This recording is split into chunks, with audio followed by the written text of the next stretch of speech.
have now is my mountain covered, and I'm ready. I've broken up the rock candy, and I'm going to use it for my rock candy mountain here.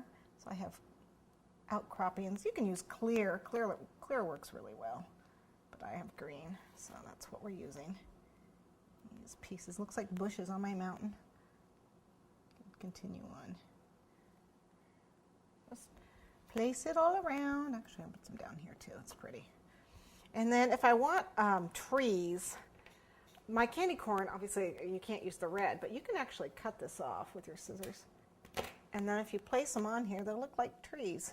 Little itty bitty trees, pine trees at the top of your mountain. Whoops. Just place them up here.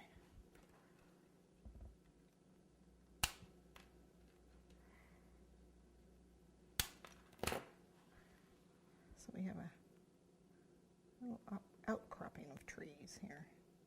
Pine trees coming down my mountain. Snow tipped, of course. There, you can see we've got our tree action going on there. And then, of course, I love this party sugar, which I'm going to put around to add some color to my mountain. And spots here and there. And on the ground. Okay. You can use just one color if you want. I just happen to like the multicolored stuff.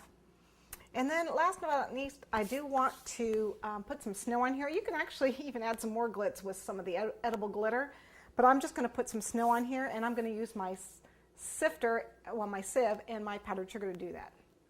And all you need to do is just, whoops, don't get too carried away. And just sprinkle it here and there.